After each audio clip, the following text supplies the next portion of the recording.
الحمد للہ رب العالمین والصلاة والسلام علی سید الانبیاء والمرسلین اما بعد فاعوذ باللہ من الشیطان الرجیم بسم اللہ الرحمن الرحیم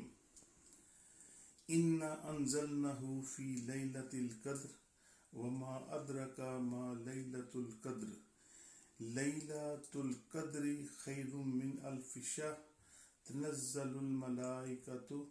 والروح فیہا بإذن ربہم من کل امر سلام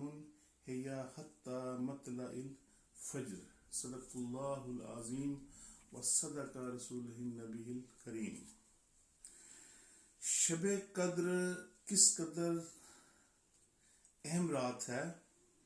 کہ اس کی شان میں اللہ رب العزت نے ایک پوری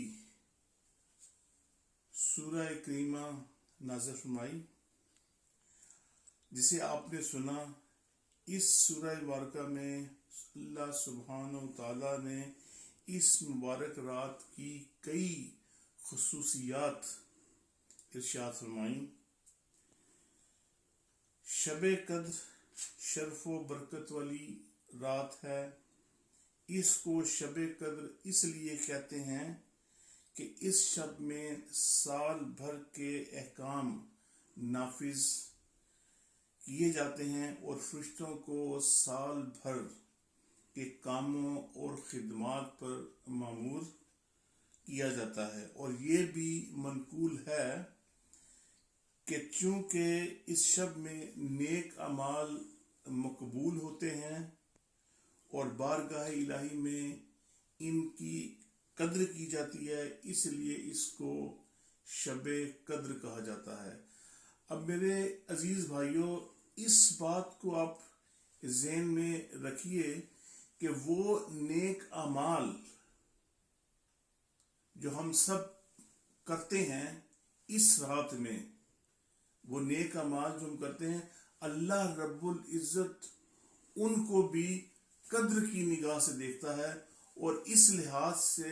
اس کا درجہ اتنا ہے کہ اس کو شب قدر میں کی بنا پر اس کی قدر کی جاتی ہے، اور اسی بنا پر اسے شب قدر کہتے ہیں۔ حضرت ابو ہریرہ رضی اللہ تعالیٰ عنہ سے روایت ہے کہ رسول اللہ صلی اللہ تعالیٰ علیہ وآلہ وسلم نے فرمایا، جس نے اس رات میں ایمان اور اخلاص کے ساتھ شب بیداری کی اور عبادت کی خلوص دل سے، تو رب کائنات اس کے سابقہ تمام صغیر گناہ بخش دیتا ہے۔ اور حضرت انس رضی اللہ تعالی عنہ سے روایت ہے کہ رمضان المبارک کا مہینہ آیا تو تاجدار مدینہ راحت و قلب و سینہ صلی اللہ تعالیٰ علیہ وآلہ وسلم کا فرمان عالی شان ہے، بے شک تمہارے پاس یہ مہینہ آیا اور اس میں ایک ایسی رات ہے جو ہزاروں مہینوں سے بہتر ہے۔ جو شخص اس رات سے محروم رہ گیا وہ تمام نیکیوں سے محروم رہا، اور محروم وہی رہے گا جس کی قسمت میں محرومی ہے۔ اللہ رب العزت ہمیں اس رات کو خلوص دل سے عبادت کرنے کی توفیق عطا فرمائے، تاکہ ہم اپنے رب کو راضی کر سکیں۔ اپنے رب کو جب ہم نے راضی کر لیا تو ہماری تمام مشکلیں تکلیفیں دور ہو جائیں گی۔ لہذا ہر مسلمان کو چاہیے کہ وہ اس رات کو عبادت میں گزارے اور اس رات میں کثرت سے استغفار پڑھے، کیوں استغفار جتنا ہم پڑھیں گے ہمارے گناہ اتنے ہی گھٹتے کم ہوتے جائیں گے۔ اس لیے ہمیں استغفار کی کثرت کرنی چاہیے، جیسا کہ حضرت عائشہ صدیقہ رضی اللہ تعالی عنہما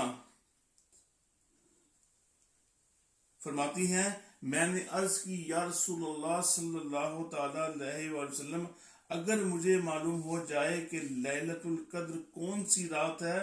تو اس رات میں کیا کہوں؟ تو آپ صلی اللہ تعالی علیہ وآلہ وسلم نے ارشاد فرمایا، تم کہو اللہم انکا عفو کریم تحب العفو فاعف عنی. اب نبی کریم صلی اللہ تعالی علیہ وسلم نے فرمایا کہ اپنے لیے دعا کرو کہ اللہ بے شک معاف فرمانے والا ہے، کرم والا ہے. تو معاف کرنے والے کو اللہ پسند فرماتا ہے، تو میرے گناہ کو بھی یا پروردگار معاف فرما دے. آپ رضی اللہ تعالی عنہما فرماتی ہیں اگر مجھے معلوم ہو جائے کہ لیلۃ القدر کون سی رات ہے تو میں اس رات میں یہ دعا کثرت سے پڑھوں، اے اللہ میں تجھ سے مغفرت اور عافیت کا سوال کرتی ہوں، یا پروردگار میری دعا کو اپنی بارگاہ الہی میں قبول و منظور فرما. یاد رہے کہ سال بھر میں شب قدر صرف ایک مرتبہ آتی ہے، اور کثیر روایت سے ثابت ہے کہ وہ رمضان المبارک کے آخری ہی عشرے میں ہوتی ہے، اور اکثر اس کو بھی طاق راتوں میں ہی کسی ایک رات میں ہوتی ہے. بعض علماء کے نزدیک رمضان المبارک کی 27ویں رات شب قدر ہوتی ہے، اور یہی حضرت امام اعظم رضی اللہ تعالی عنہ سے مروی ہے. یہ اللہ رب العزت کی ایک خاص حکمت ہے کہ جس طرح دیگر اشیاء کو پوشیدہ رکھا جاتا ہے، مثلا اللہ تعالیٰ نے اپنی رضا کو اطاعتوں میں پوشیدہ فرمایا تاکہ بندہ ہر اطاعت پر رغبت حاصل کرے، اپنے غضب کو گناہوں میں پوشیدہ فرمایا تاکہ لوگ ہر قسم کے گناہ سے بچتے رہیں، اپنے ولی کو لوگوں میں پوشیدہ رکھا تاکہ وہ لوگوں کی تعظیم کرتے رہیں، دعا کی قبولیت کو دعاؤں میں پوشیدہ رکھا تاکہ سب دعاؤں میں مبالغہ کریں، اسم اعظم کو اسما میں پوشیدہ رکھا تاکہ وہ سب اسما کی تعظیم کریں، اور نماز وسطیٰ کی نمازوں میں پوشیدہ رکھا تاکہ تمام نمازوں کی پابندی کریں، توبہ کی قبولیت کو پوشیدہ رکھا تاکہ بندہ توبہ ہر وقت کرتا رہے اور تمام گناہوں سے بچتا رہے اور تمام اقسام پر ہمیشگی اختیار کرے، اور موت کا وقت بھی اللہ رب العزت نے پوشیدہ رکھا تاکہ بندہ خوف کھاتا رہے. اس طرح رب کائنات نے شب قدر کو بھی پوشیدہ رکھا تاکہ لوگ رمضان المبارک کی تمام راتوں کی تعظیم کریں. گویا اللہ سبحانہ و تعالیٰ ارشاد فرماتا ہے اگر میں شب قدر کو معین کر دیتا، اور یہ کہ میں گناہ پر تیری جرت کو بھی جانتا ہوں، تو اگر کبھی شہادت تجھے اس رات میں گناہ کے کنارے لا چھوڑتی تو گناہ میں مبتلا ہو جاتا، تو تیری اس رات کو جاننے کے باوجود گناہ کرتا. لا علمی کے ساتھ گناہ کرنے سے تیرے پہ زیادہ سختی ہوتی، بس اسی وجہ سے میں نے اسے پوشیدہ رکھا. گویا اللہ رب العزت نے ہر چیز کو پوشیدہ رکھا کیونکہ اس میں بھی حکمت ہے. اللہ رب العزت نے موت کو پوشیدہ رکھا تاکہ لوگ اس سے خوف کھائیں کہ اگر اللہ رب العزت آپ کو پتا تھا کہ فلاں دن آپ کی موت ہے تو آپ تو شاید اس سے پہلے ہی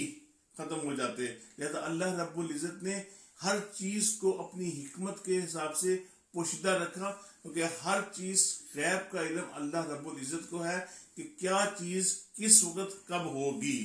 گویا اللہ رب العزت نے ارشاد فرمایا میں نے اس رات کو پوشیدہ رکھا تاکہ شرعی احکام کا پابند بندہ اس رات کی طلب میں محنت کرتا رہے اور اس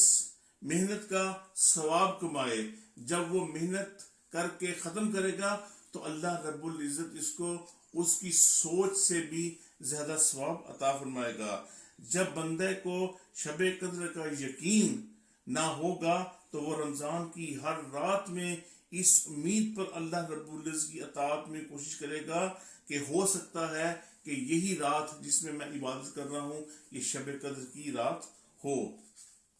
اور وہ ہر رات نیک عمل کرتا رہے گا، اور اللہ نے چاہا تو اس سے ہر رات ہزاروں مہینوں کی عبادات کا ثواب حاصل ہوتا رہے گا۔ اللہ سبحانہ و تعالی بڑا کارساز ہے۔ رسول اللہ صلی اللہ تعالی علیہ وسلم کا ارشاد ذیشان ہے، اللہ تعالیٰ نے میری امت کو شب قدر کا تحفہ عطا فرمایا، ان سے پہلے کسی کو یہ رات عطا نہیں فرمائی۔ اللہ تعالیٰ ہم سب کی عبادات کو قبولیت کا شرف بخشے، اور ہمارے اور آپ سب کے آباء و اجداد عزیز و کار پر خاص رحم فرمائے۔ ملک پاکستان کو سدا شاد و آباد رکھے، ملک پاکستان کی عوام کو اپنی حفظ و ایمان میں رکھے، اور ملک پاکستان کی سرحدوں کی حفاظت فرمائے، اور جہاں جہاں مسلمان آباد ہیں اللہ رب العزت ان کو سدا اپنی حفظ و امان رکھے اور سدا آباد رہیں، ان کی عزت آبرو کی حفاظت فرمائے، اور ہر بلیات سے محفوظ رکھے۔ آمین بجاہ نبی الامین صلی اللہ تعالی علیہ وآلہ وسلم۔